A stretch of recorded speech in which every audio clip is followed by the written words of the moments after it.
Today's guest is Jan Poetsch, founder and CEO of Arder Energy, a company helping the Canadian industry transform power from a static operating cost into a strategic competitive advantage. Before launching Arder, Jan spent nearly 2 decades in global LNG and energy leadership roles at companies such as PetroChina Canada and Shell, working across Europe, Russia, and Canada on some of the world's most complex energy projects. He brings a rare combination of commercial strategy, industrial engineering, finance, and real-world operational excellence to the conversation around electrification, industrial resilience, and the future of power markets. Welcome to the show, Jan. Thank you, Maxim. Excited to be here. We're excited to have you. I've been looking forward to the conversation for some time, and it's very, very pertinent because a lot of the conversations that we've been having probably in the last 4 to 8 weeks have been around energy and data centers. And in our case, we're working with a Caribbean nation, so it's very pertinent there. Like for them, it's they have 3 priorities: food, energy, and waste. In Canada, energy is very pertinent as well. So it's the topic du jour in terms of energy. So give us a bit of the background story in terms of who is Jan and how did you end up from Europe into Canada, and then about Arder. How do you start Arder Energy? Yeah, Maxim, thanks. And indeed, I'll try to shed a bit of light on that because it's been an interesting journey. As my accent probably makes clear, I'm originally from Germany, grown up there, studied industrial engineering, went actually to study in Texas as well, did a finance degree over there. And I thought, well, coming from a small town over in Germany, I want to start working somewhere abroad and see the world before returning back to Germany. That was the base plan.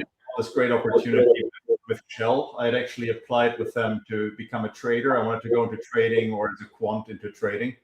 But they said, hey, we've got a job for you as a risk engineer. And I had no idea what a risk engineer was. And said, well, you've got an engineering background and a finance background. It's a small group that supports our capital, our insurance program.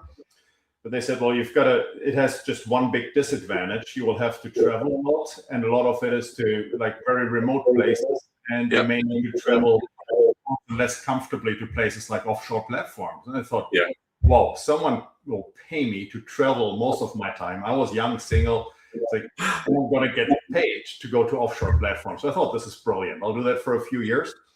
And before I return back to Germany to do something more normal.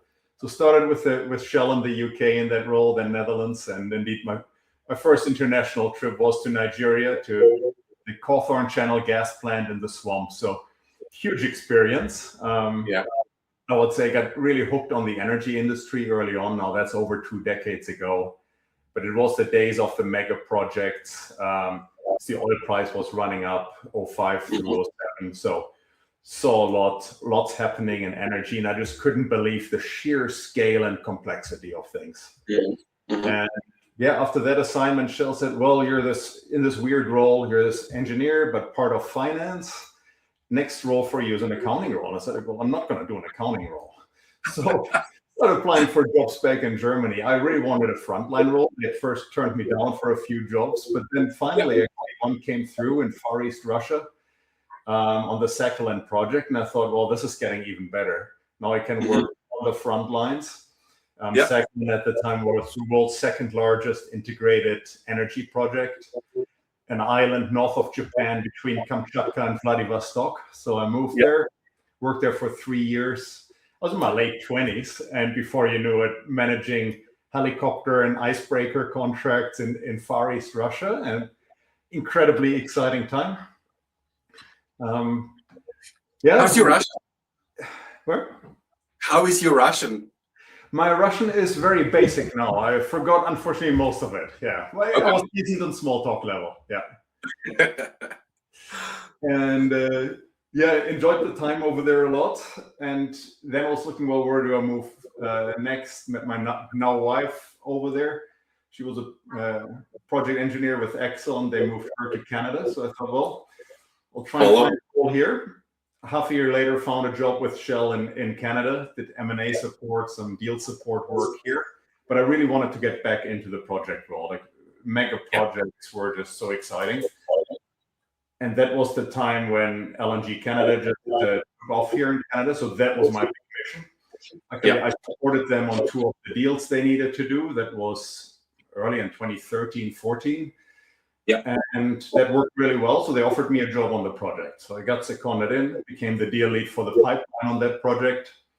On that project, met my now co-founder, Sarah McNiven. She was a deal lawyer there. Her background was investment banking and law. So we worked a lot together on that pipeline deal, the Coastal GasLink pipeline. Final investment decision. And with Shell, I was still a UK employee. So I was this German with a UK-based country living in Canada. And so I thought, well, I want to have a more permanent base here. I decided then to look around. And I ended up joining China at Final Investment Decision, one of the main shareholders in LNG Canada. And there I became commercially accountable for that LNG value chain. And overall, I was looking after commercial, marketing, supply chain, and IT for them for 5 years. Super exciting role as we built all this up. Was still very heavily involved on LNG Canada as well. And then at one point I thought, well, it's time to do something different. And I thought, well, I always wanted to found a company, set up a company. I had the idea, and that idea came up though during that time. And I thought, if I don't try it now, I never will. Opportunity on the power side. I thought, well, this is the time to try this. Set up Arder in late 2023. Then Sarah joined the project about a year later when she left Shell as well. Yeah, we've been going at it since. That's the long story, medium short. Yeah. So Jan, thank you so much for kind of walking us through the journey. So in 2023, you set up Arder. What was the problem that you saw in the market, and how are you going about solving it?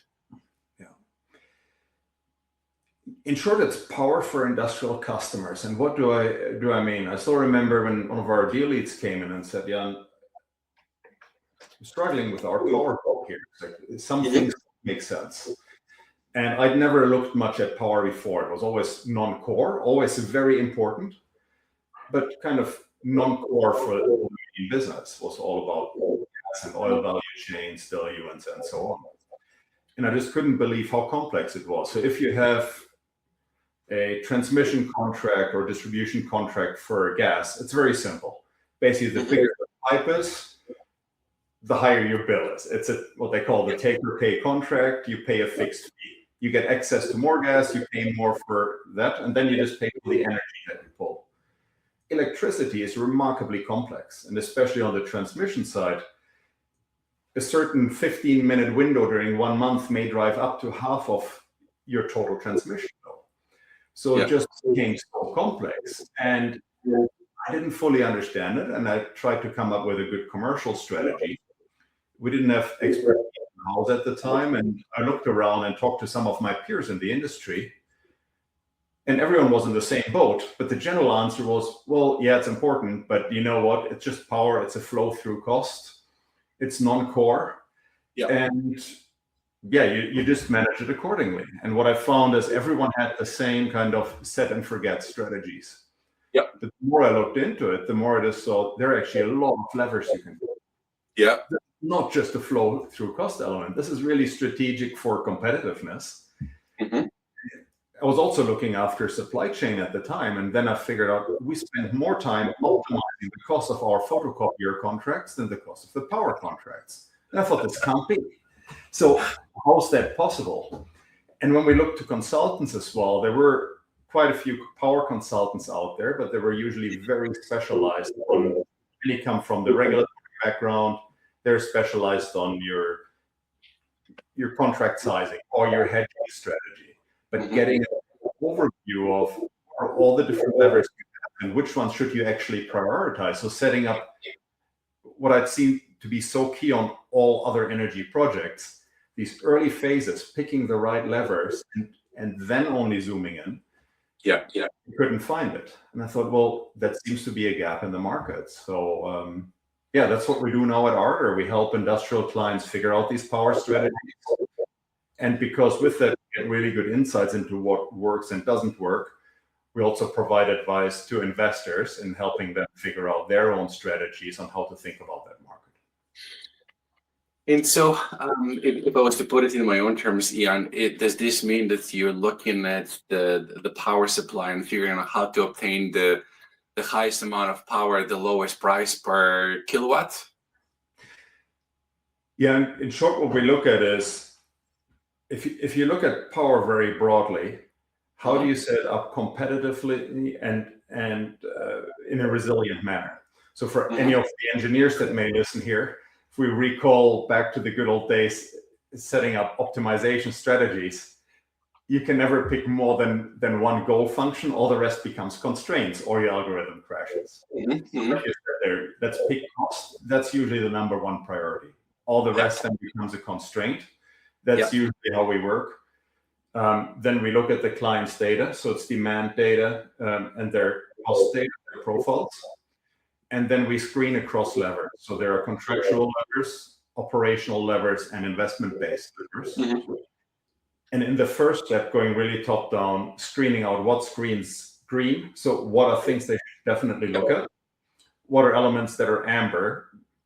May work, may not work, so borderline.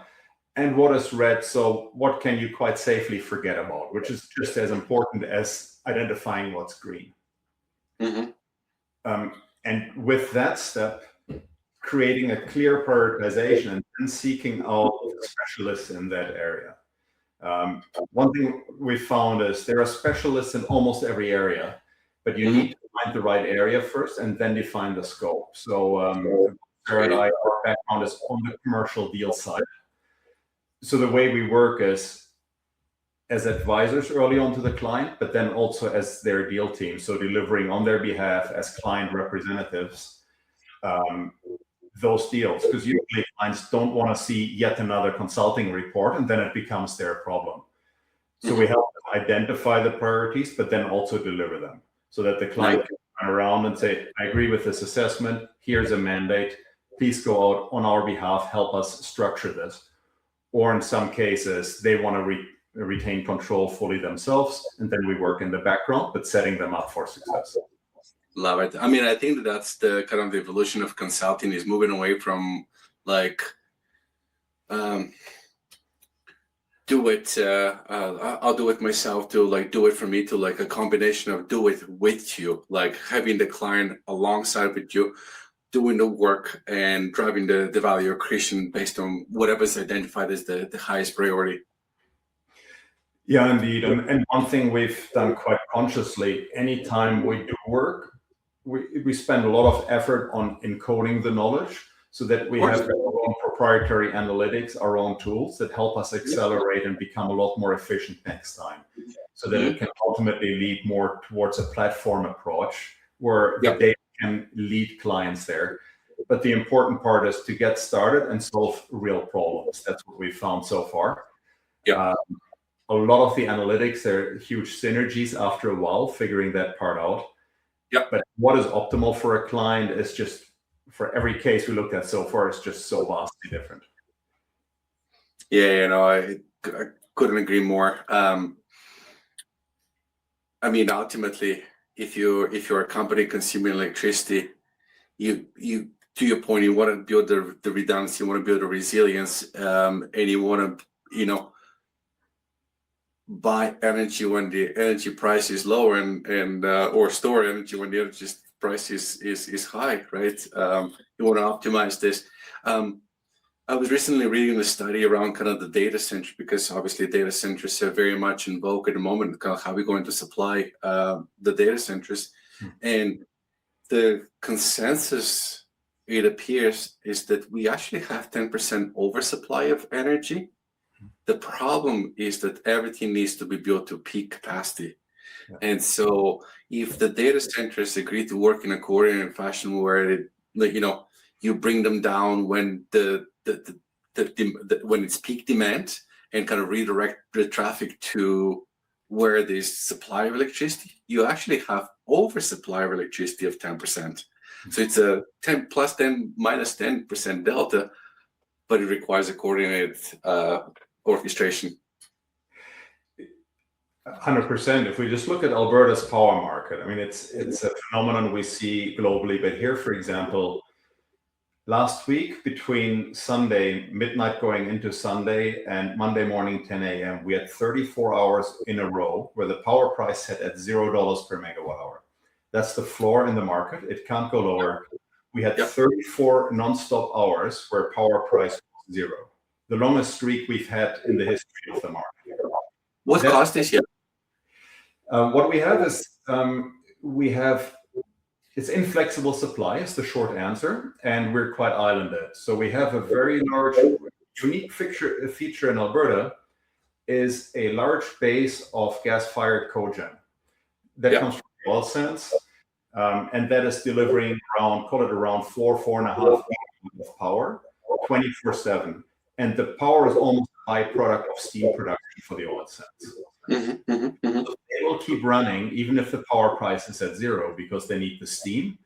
Power is the byproduct. Now, on top of that, we have now inflexible wind and solar. So if it's really windy, we have currently about 6 gigawatt of wind capacity in the province, about 2 gigawatt of solar. If we add that together, we're around 10 or even north of 10 gigawatt. Our average demand is 10 gigawatt.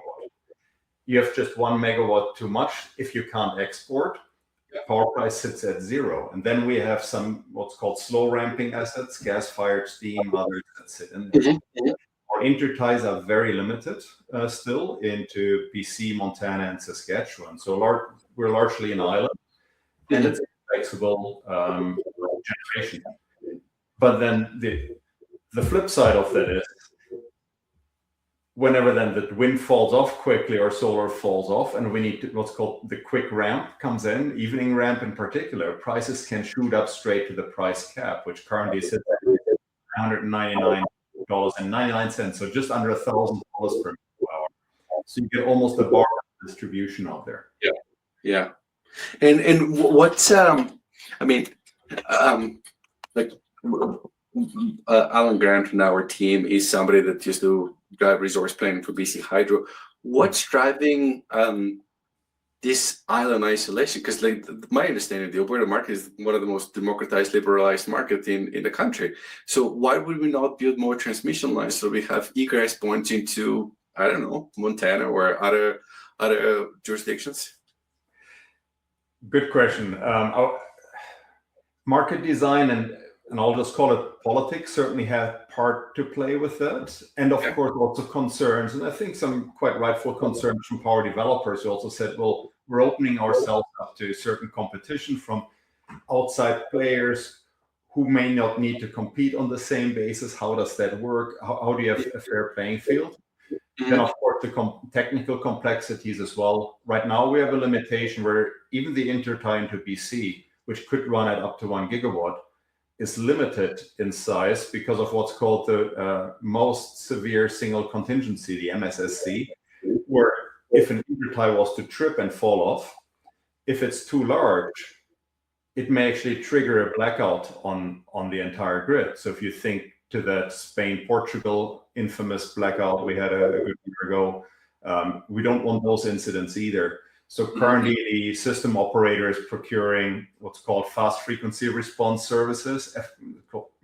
They go into that later this year to get a large amount of batteries in here that should start operating by 2029 to increase those capabilities. And then I think beyond that, it becomes another CapEx problem. Okay, do we build more interties? Where do we build them? What are the market access rules? But a lot of that it's coming now. Alberta used to be a power importer. We've become an exporter now. And everyone is now short power. It's no longer that, power just wants to find its way in. Everyone wants more power. And I think it's going to create a great business opportunity for the province. For sure. The one thing that I love about Alberta is that in some ways it's like China. If something is needed, we'll figure out a way to make it. Amazing. So just to finish the story around Arder, is Arder primarily on the commercial side, or do you guys get involved with some of the lobbying, some consultation, task forces, some of the kind of engineering, or just more so on the commercial side, the strategy side? Our big focus is on the commercial side, really helping the clients and being a client rep, figuring out how to play in that market. And now, in order to do that, we need to be at the forefront of understanding what's happening. Last week, I was in 4 days in a 4-day workshop with the electric system operator, with other stakeholders on future transmission tariffs, what's called the internal demand rates. We're registered stakeholders for this FFR plus procurement, so we have to be on that front line. We're not a lobbying group, we're not an advocacy group. Others do that very well. Our real focus is help industry, help investors, find what works, to a large degree, take the world as it is, but then figure out how to best operate within it. From a KPI perspective, Jan, are you comfortable with sharing kind of where some of the wins come for industrial customers and quantum, like magnitude? Yeah. Given that I work with an upstream company here, central Alberta, quite spread out distribution, connected assets. If we look at just purely the non-capex items, so things they can do operationally or contractually, 5 to 10% cost upside without negative impact to operations. And once you talk about investment-based levers, then it's more the kind of hurdle rates that you approach. But we looked at one, again, an upstream operator that was a battery asset that could be employed. And in their case, actually a 20% internal rate of return that battery could deploy based on their specific attributes. The nice thing, what we really like about industry is it's not as commoditized. So if you look at the large utility scale project, people fight with us. It's essentially the same business model. Whereas on the industrial side, something that works really well for one client doesn't work for the other. So it's more work required to identify the right levers. Once you have them, you can find really attractive metrics. We had another one, for example, where power factors turned out to be the main. So that's power quality metric. I won't go even into the engineering part of it, but there are well-known opportunities. That operator had several hundred sites, so very spread out operation. And most of the work was in just integrating the billing data from the utilities, because they're all huge Excel files. You just try to integrate several hundred sites and then create a time series. It's really hard to find the signal within the noise. So we spent about 2 weeks just fine-tuning the analytics model for it. We could feed it through and then quickly identify 20 sites where relatively inexpensive power factor corrections would help them reduce costs by hundreds of thousands of dollars per year. Wow. So that's what you can do. There are also opportunities where we looked at a midstream operator, and for them, they were so well optimized already. There was not much they could do going towards bigger investments. For example, they could deploy solar behind the fence at their site, which looked quite attractive. But these other opportunities just weren't there because they were quite good already, but they were very happy with that because it gave them confidence as well, and they could report to their board that they're actually quite well set up. That's amazing. That's amazing. What's the commercial arrangement typically? Is it time and materials? Is it like percentage of savings? Kind of like, how does it work? Good question. And that was one of the main, I would say, still learnings and still in progress as a company as well, where ideally we want to have a compensation structure that's aligned with the client's success. Yeah. As a client in my past role, I never liked pure time and materials because you're just so structurally misaligned. And ideally, we work. Percentage of savings is a nice concept, sometimes hard to implement. So what we usually start with is more a cost recovery model in the beginning. We need to recover our costs as a small company, but But beyond that, we just want to get started and identify the most promising levers. And once we implement them, either work on certain fixed fees with certain incentives, or of course savings as well, if they can be calculated and if the client is comfortable with that. So that's indeed the goal for us: is get started quickly. Don't spend 6 months on analysis, but really in a matter of weeks, identify what's the lowest hanging fruit and then start delivering, and with shared upside. How quickly can you identify those wins? Is it like, if you have all of the historian data, like is it a matter of like, take 2 weeks, analyze the data, come up with a report and say, this is the power strategy, and then let's go after it in terms of capturing the values? Ideally, yes. It really depends on the complexity, on what basis you start from. Like I said, this one midstream company there, we looked at the data. It was very straightforward. Within 10 days, we had a good idea of what's going on or where opportunities might lie. With another company which had the hundreds of different sites, you get just, you almost feel for the client as well. The data they get from the utility is not really easy to read, and accordingly on our side neither. So that took a little bit longer. And then a lot of work trying to figure out also what works operationally, because it's coming from industry background. I say it's often that things look nice on a spreadsheet, but in reality they may look a bit harder. So in that case, that required a lot more conversation. Yeah, no, I hear you. I mean, when we were working on digital twins, like, the AI can produce something, and they're like, well, but from an operation perspective, you can't do this because of A, B, and C. So, like, on paper, you can say, I have all these savings. But what I'm hearing from you is that, like, you have the ability to quickly get in within like 160, 200 hours, get the initial assessment, and then start capturing the value creation. So, which is pretty attractive in terms of like the downside risk for an industrial power customer is pretty low in terms of like what they're paying in terms of the capture that could be realized.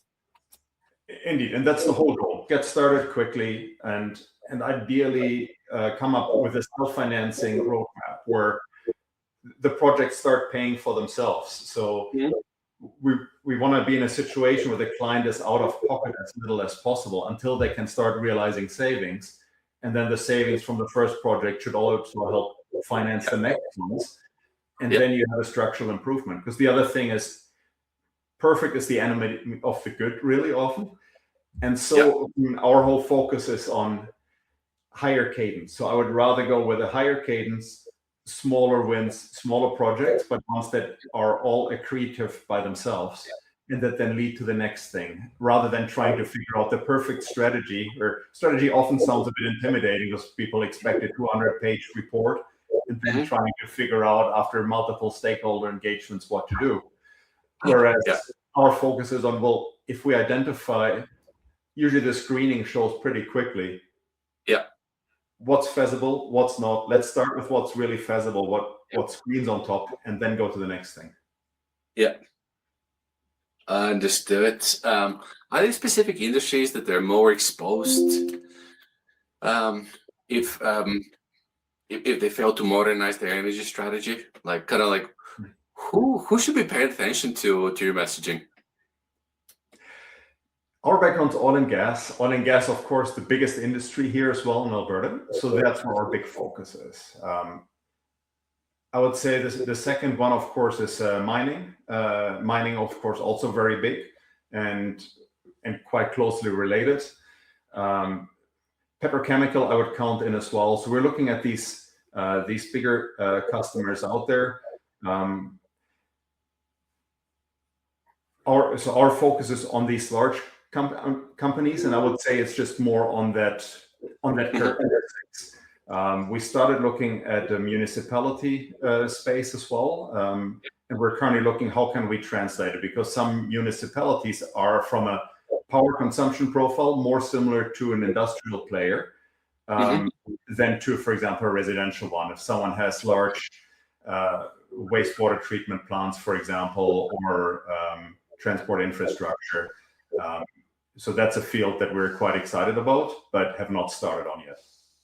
And in this case, is identifying those industrial assets within the municipality that that would benefit with this kind of like is the initial phase of discovery and optimization. Correct. Yeah. So that's but for now, our big focus is on oil and gas, and from my own experiences, a lot of opportunity within that. And the other thing to highlight is, and we hinted at it, the market is changing so much. We talked about the $0 hours a bit, but on top of that, we have here in Alberta the biggest power market restructuring in over 2 decades, the restructured energy market coming. Price caps will triple over time. We'll have a negative price floor of minus $100 a megawatt hour by 2032. Instead of one price, we'll have a few thousand pricing nodes all throughout the province. And on top of that, all our tariffs will change. So those who are more proactive, who get ahead of it, they will have a real advantage. Whereas otherwise, you may be okay or maybe not. You won't really. So being proactive starts to pay. And like you said there, flexibility gets more and more value, whether driven by the data centers or otherwise. That's the amount of change that's coming is just, it's quite incredible. Yeah. I mean, with certain customers, power is a significant cost on their income statement. So it's important to be able to look at it as like, well, how do we turn this cost or into an advantage vis-a-vis other competitors? Because like if we optimize our pricing strategy by 20%, that means that our margin is going up, hopefully by a corresponding percentage. So higher margin means higher cash flow, means higher opportunities for growth. Yeah, and the 100%. And if we look at overall growth in the market, we know that I think 2-3 years ago, we had very high power prices and people really woke up to it. And right now prices are very low again. They're unsustainably low. Right now, not a single technology recovers its full cycle cost. Neither gas powered, nor hydro, nor wind, nor solar. No one makes its money back in Alberta. So we know it's unsustainable. And just with the first phase of data center allocations, that's 1.2 gigawatt that are coming within the next 2-3 years. Contracts already signed with the ASO. That's equivalent to 6 years of normal load growth on top of that normal load growth. Yeah. So things are going to change very rapidly here in the next few years. Yeah. I hear. I mean, we're working on data center project, two assets, 530 and 470 megawatts.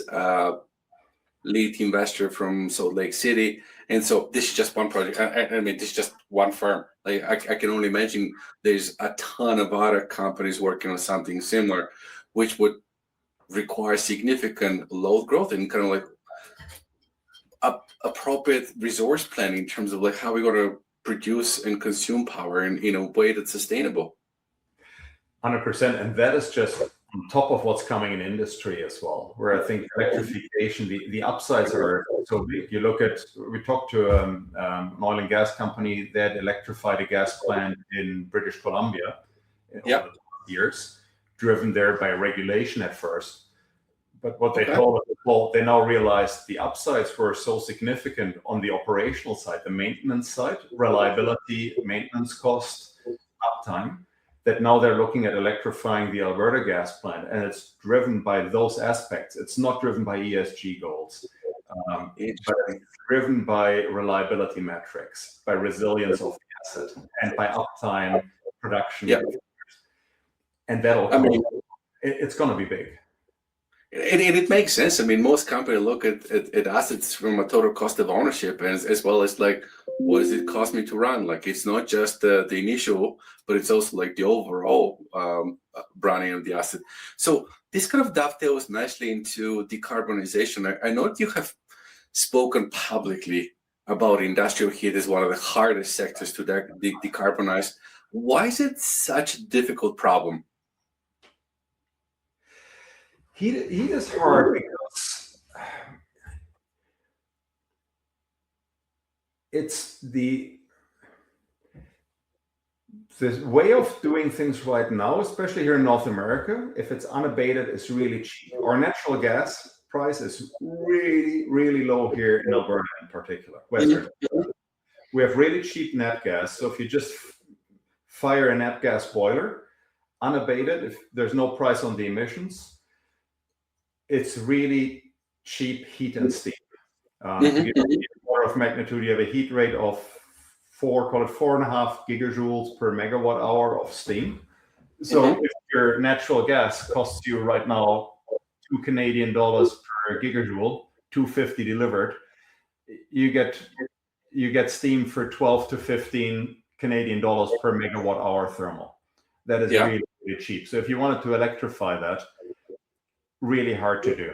And if you want to look at carbon capture and storage, well, the economics are extremely challenging, to say the least. One thing we did early on, and you mentioned those earlier talks, when we started the company as well, there was still a lot of discussion, how do we decarbonize the oil sands? And also from my past role, I've looked into that a lot. And carbon capture it's technically very doable. It's been done with Shell here with Quest, but the cost is really high. And for new greenfield CCS plus carbon capture pipelines, you're often talking $200 to $300 per ton of emission. Because the other thing is the process itself, through the reboil of the amine solvents, etc., has a lot of parasitic emissions as well. So once you calculate things out, the net cost is really high. So we looked at how can you decarbonize it in different ways that's more cost efficient and also simpler to do. And one thing that came up was thermal energy storage. We actually partnered up with a company out of the US called Rondo Energy. They build these really large, it's basically toasters covered in bricks. It's the brick storage. The bricks for heat storage, and it's really that simple. The industry, they had a great approach because they said we want to innovate as little as possible. You're just generating heat at resistive heating. So it is literally a giant heater, came from the steel industry. You generate up to 1500 degrees centigrade heat. You store it in these ceramics, also come from the steel industry, used for over a century already. And then you just need a blower, you blow air through, you generate the same blended temperature that a gas burner would generate. And you can generate high pressure, high temperature steam, same quality what oil sands needs right now, and without any scope 1 emissions. So as long as your power that goes in is clean, you have clean steam. And so it's more expensive steam generation, but no messy CCS at the end or other processes. And like Rondo delivered it for an enhanced oil recovery project already in California. So there it's already operating. They put solar behind the fence right next to the oil asset near Bakersfield. And they generate high pressure, high temperature steam for oil field applications. You could do the same thing here. We ran the numbers. It looks very favorable compared to carbon capture. Big challenge is it's still a big project. Carbon capture gets very large subsidies, investment tax credits that you don't get for this technology. So even though the net impact may be the same, it's not on the same playing field. And of course, right now, with all the uncertainty on carbon pricing and some of the pressure taking off on emissions reductions as well, it makes it harder. I was going to ask you, Jan, are we then making bets on the wrong technology? I mean, we're working with a circular company out of Christchurch, New Zealand, and the neat thing about them, they're in the waste management space. So essentially, they process waste, turn it into organics and fertilizer. The gases are used to fire up the plants. They sell the green credits, and it's the asset generates money by itself. So if we have better solutions in technology, are we placing the bet on the wrong technology? And is the desire driven not, because obviously from an economics perspective, it doesn't make sense. Is the desire purely driven by how much carbon we can sequester? Yeah, it's a good question. I think in general, whenever you have to pick winners or whenever policy or some of these pick technologies rather than outcomes, it's problematic. In a way, I understand as well the difficulty for the regulators and for politicians as well to pick something, because like a carbon price is so unpopular. Whereas if we support a certain technology, it may be easier to do. And of course, they need to avoid as well unintended consequences, that they want to pick something that's then well vetted. And it's really hard to stay on top of the technologies there. Of course. The more we can reward outcomes, the better, of course. I mean, I give you another example, like to start with simple, like electrode boilers. It's a really nice way to partially decarbonize. Really low CapEx. If you have intermittently cheap power, let's pick our $0 hours right now, and we have a lot of curtailment right now of wind and solar. If you have a nearby industry that can access this power cheaply or at $0, these are boilers that you can put onto the same steam header, and they're oversimplified now. Apologies to any steam engineers, but it's basically lightning in a bottle. Basically, you apply very high voltage between two plates inside a pressure containment, and it flashes water into steam that gets sprayed inside from a nozzle, and you have steam out of this power. But you can ramp them up within a matter of seconds, and you can switch them off in a matter of seconds and switch back and forth if needed to gas-fired generation. But when you have a few hours of otherwise curtailed clean energy, you switch over and you run it electrically. And once power prices spike, you turn it off and go back to gas-fired. It's not 100% decarbonized, but you know what? It can be very profitable. This is really simple technology. TRL, it's fully de-risked. It's fully deployed. TRL, what level? This is TRL 9, so fully established. This exists. You just need really cheap power to put in. These boilers are even cheaper than gas-fired boilers. There's hardly any maintenance, very robust. You wouldn't want to run them 24/7 because power prices will still average out high, but they're so cheap. You need only a 10-15% capacity factor. So running it only 10-15% of the time, if you get power zero, to break even. So you can do a lot of things, with the right concepts. But you need the right commercial circumstances for it. You need the right transmission tariffs, distribution tariffs. People need to understand it. So it's a few more hurdles to run through. Whereas, when you start with often there are other lower hanging fruits at times. So that's why heat is so hard, even though the opportunity is big. Got it. Canada talks a lot about becoming an energy superpower. From your perspective, Jan, kind of like what would actually need to happen for that to become a reality? My view, we already are. Even if we look at LNG, where LNG Canada, if we move forward with phase 2 as well, just LNG Canada phase 1 and 2 makes us a global top 5 LNG exporter. Okay.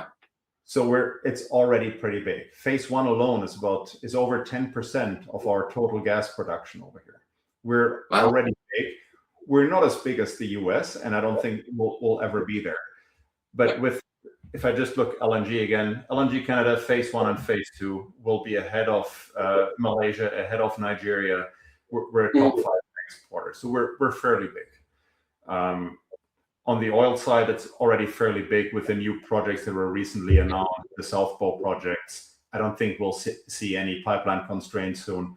And on renewable side, we have a lot of potential here. I think on the power side, we have world-class wind resources. We have world-class solar resources we could use here in the provinces. We already have world-class hydro in a bunch of provinces. If we now build out the grid to connect all of this, also east-west, and not stand in our own way, I think we can have all of these.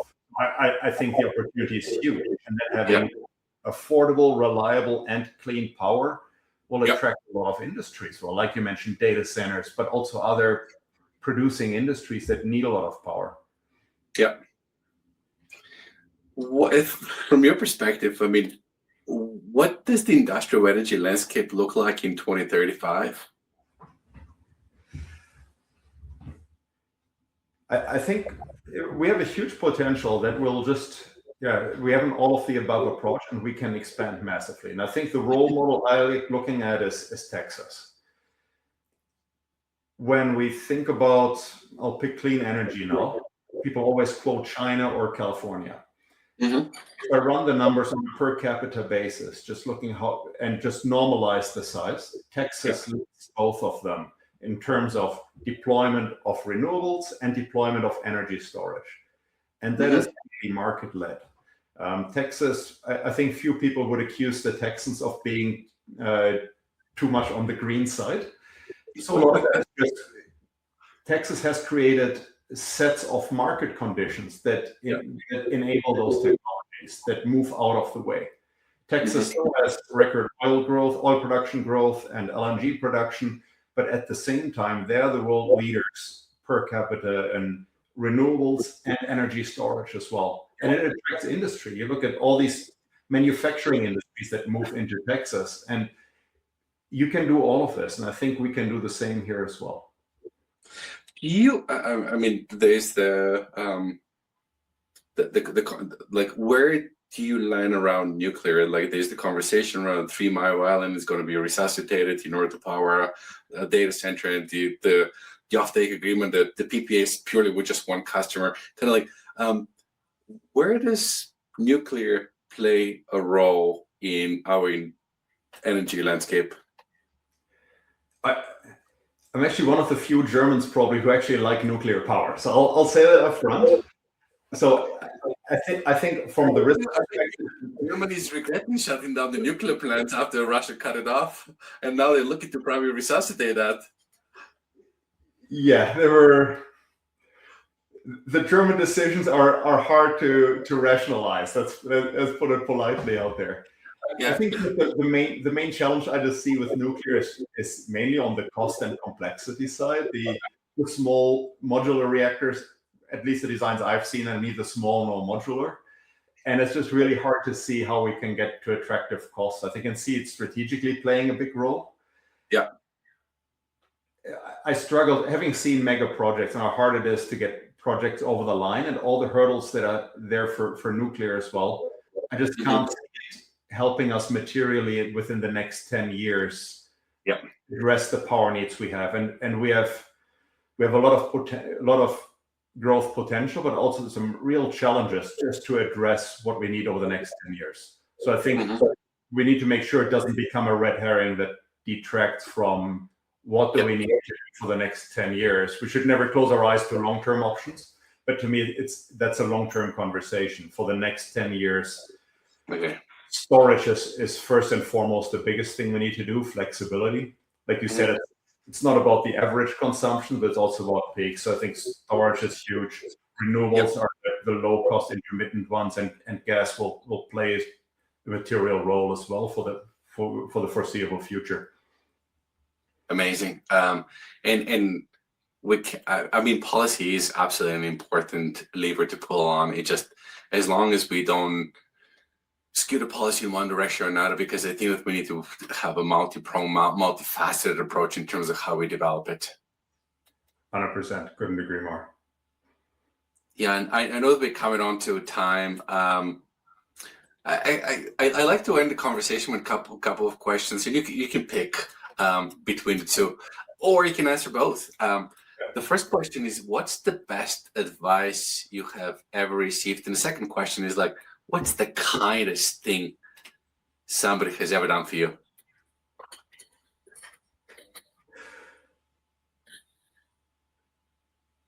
Okay, both are very deep questions. The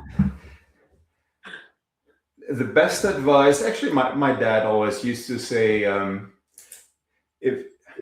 if you try, you may lose. If you don't try, you have already lost. Love it.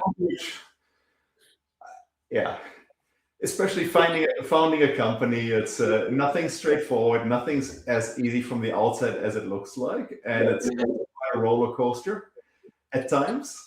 And I think just thinking about it, it's like, well, you know what? Nothing's easy, but we have a go at it, and trying something only generates upside. Usually, it's very usually you can manage that risk, and well. You talk to founders all the time, and I think not going up, just keep going at things where the conviction is there, and we think it's a lot to figure out. It's rarely a straight line, but it's worthwhile, and the upside's there. For sure. And in many cases, when you're building a company, it's kind of like you're building like a project or a house. There's a lot of work that goes into building the foundation, and nothing shows. And once you start putting together, like, the stuff above surface, like, oh, well, that goes quickly. But like that foundational piece, people underestimate how much effort it goes into it. 100%. Yeah, and for kind of thing,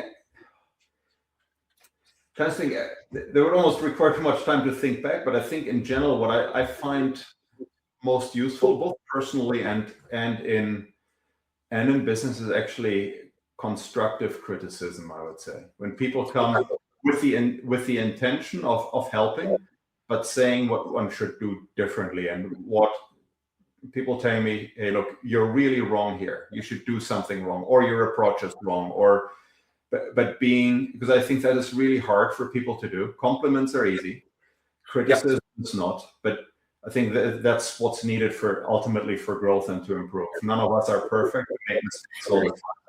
And I've greatly benefited from people who've helped me by criticizing and in a constructive manner, and pointing out, look, you should really think about what you're doing here. This is how it comes across, or this is where you may be going wrong. To me, that is actually a really kind thing to tell people what not to do, or what to reconsider. 100%. One of my favorite books of all times is a book called Radical Candor by Kim Scott. And so the key premise of the book is exactly what you described. The feedback is a gift, and if you want to do something nice for somebody, it's to provide them with that valuable feedback around like what it could do better, or like whatever it might be. Just now, you're German, or at least by origin you're German, and so German and Dutch people are known for being very direct. Have you had to adjust your style here in Canada? Yes. But here, my biggest learnings when I started with Shell was in London, and I still remember my boss's boss came in. It must have been like 4 or 5 weeks into the job, and he came in and said, Jan, if you have time, you may want to consider looking at this presentation and what we can do about it. So he came back the next day and asked me, it's like, oh, did you have a chance to look at this? And I said, no. And he looked at me totally shocked.